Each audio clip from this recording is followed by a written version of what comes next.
had pancreatic cancer, and then through networking and talking to people during the lunchtime, people who have pancreatic cancer are also concerned about their family members, so it's going both ways. Is there anything, I hear CT scans, is there anything that family members should do as a preventative? You know, because you always hear that when pancreatic cancer is diagnosed, it's always too late. Is there anything, you know, you can have a colonoscopy, you can have, is there anything that we should be doing as preventative? It's a good question. And the short answer is there's very little thing that you can do to prevent it. You spoke about it, but for the earliest diagnosis, a couple of comments. Number one, of all the patients all over the world who develop pancreatic cancer, about 20% of that group is thought to develop the cancer because of some kind of familial genetic connection. And so if you have a very close relative, blood relative, who has the disease, a mother, a father, a child, sister, that sort of thing, then you really would benefit, I think, from some genetic counseling. And the person who has the expertise in that can advise you about studies that you might get, blood tests that you might get.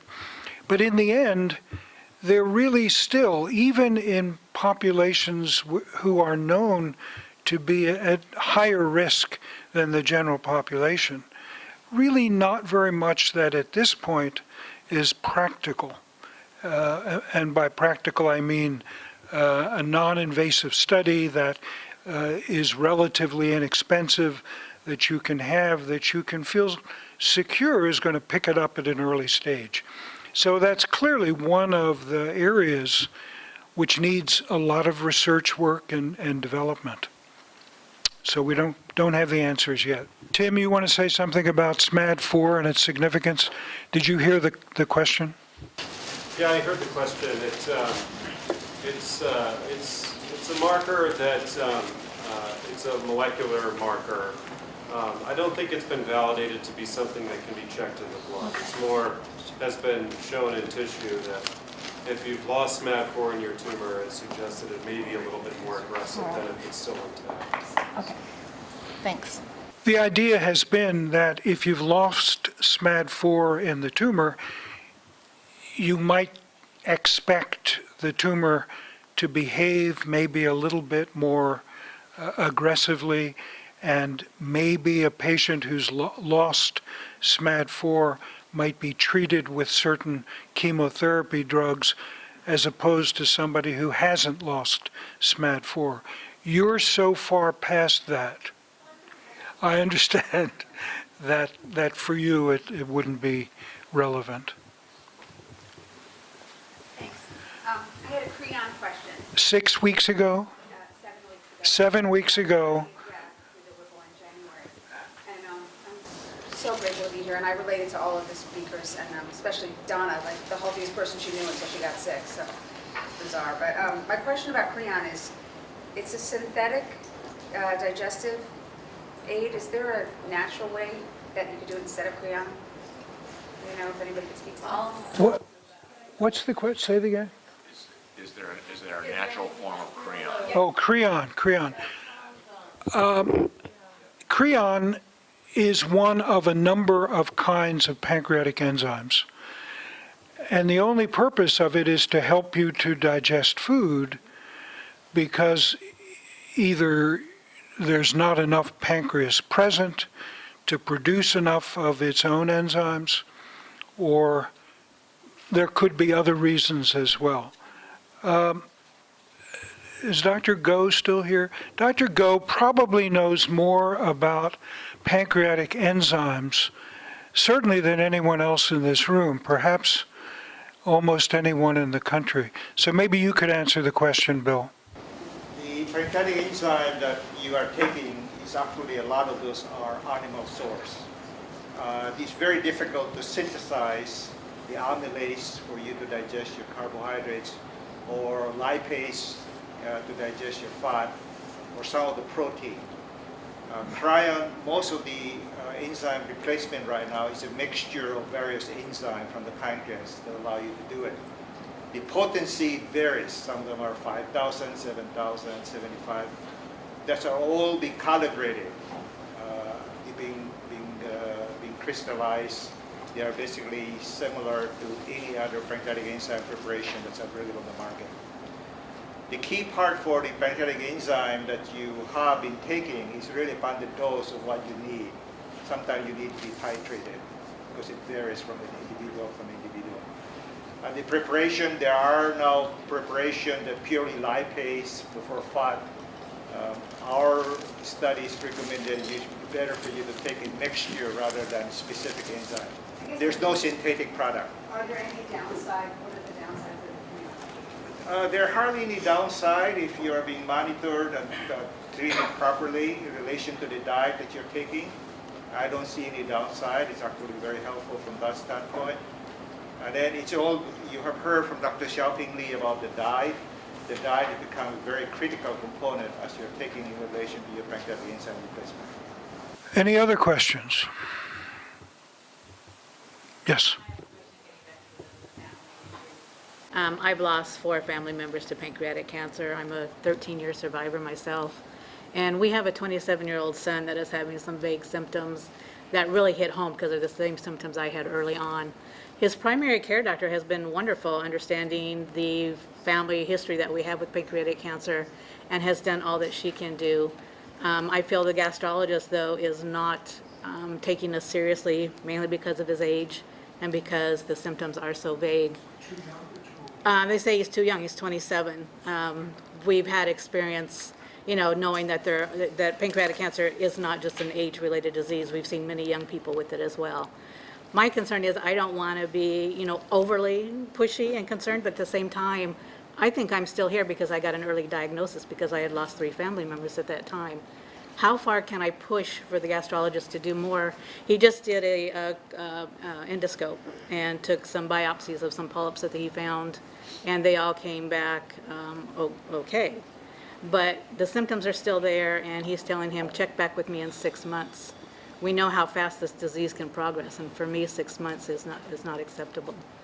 What can I do as far as, I'd want to say bitchy, but how far can I really push to get something else done? It's obviously a very difficult question to answer. I think the best thing I can say is that second opinions nowadays from anyone about any particular medical problem is part of how medicine is practiced.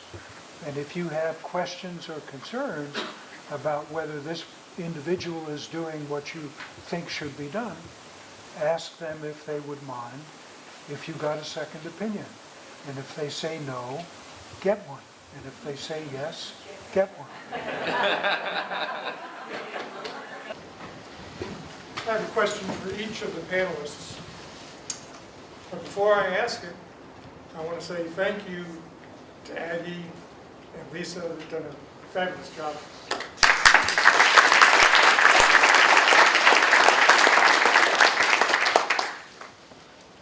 Undoubtedly, you've gotten advice from your physicians, from nurses, family members, friends.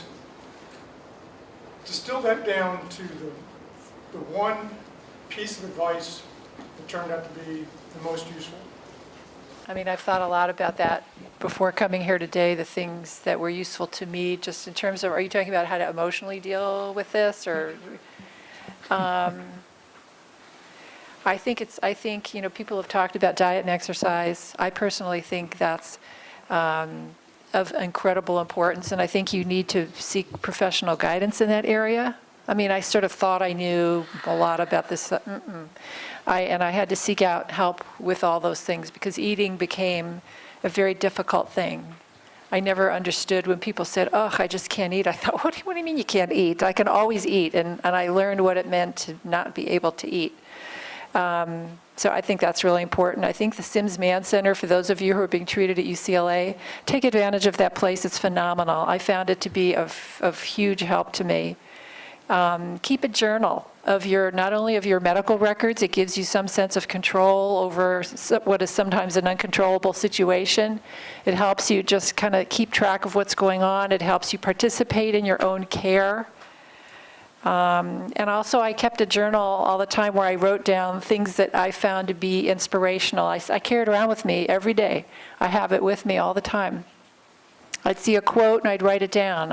See something that made me feel optimistic, I'd write it down. And when I was having a hard time, feeling really awful with the chemo or whatever it was, I would just sort of like look at it and just sort of like a mantra, just say, repeat those things to myself just to kind of try to keep strong. And I would say whenever you go to your doctor, if you can, bring somebody with you. Everybody knows that, I think. I mean, it always helps to have another set of ears, and you're not always thinking clearly, and you're not feeling well, and it always helps to have somebody there also listening to what's being said to you, and write it down and keep records of it so that you can participate in your own care. Those are my thoughts. So she did more than one, so can I do more than one? I think that in listening to the previous questioner about, when is it okay to push and all that, you got to advocate for yourself. It's important that you do that. So you can try to express how you feel and what your symptoms are, and people can look at charts and graphs and blood work and images and tell you what they're recommending, but it's your decision to make. So you have to advocate for yourself. I like the idea about take somebody else with you, because my wife would always tell me, well, what did they say? I said, I don't remember. Or I'm not good at communicating what she wants to know, because I take for granted a lot of things that other people know that they don't. A lot of times patients will come to us and they say, do you mind if I record this? And that's a good idea. we never mind that. That's very useful. Yeah, because there is a lot of information that's coming at you from all over the place, and you don't necessarily remember it all, and a lot of it is very detailed, and you may need to key in on something, because let's face it, everybody is different, everybody responds differently, everybody does differently. The other thing that was said earlier is one day at a time. A mantra is very important, a positive attitude, a sense of humor, and a strong spirituality, and believe in yourself, and take the journey inside, and remember to come back out. And that's what I did. And that's all I have to say. She's very eloquent. That was beautiful. I think diet's really important, and also your spiritual welfare. I think faith is to grace like a window is to the sun, and there's a lot of grace that God wants to give us and bestow on us. And that's it. Thank you. So I think we're going to wind this down for our 2016 Hirschberg Survivors Panel. But before I end, I do want to just introduce, for those of you who have not met her, Charlotte Ray, who is sitting in the first row here. Charlotte is a patient of mine. You are how long a survivor now? April 22nd, it'll be 6 years. 6-year survivor. And Charlotte, on April 22nd, will be 90 years old. Happy birthday. So we thank you all for coming. Do you have any announcements that you want to make? Just fill out your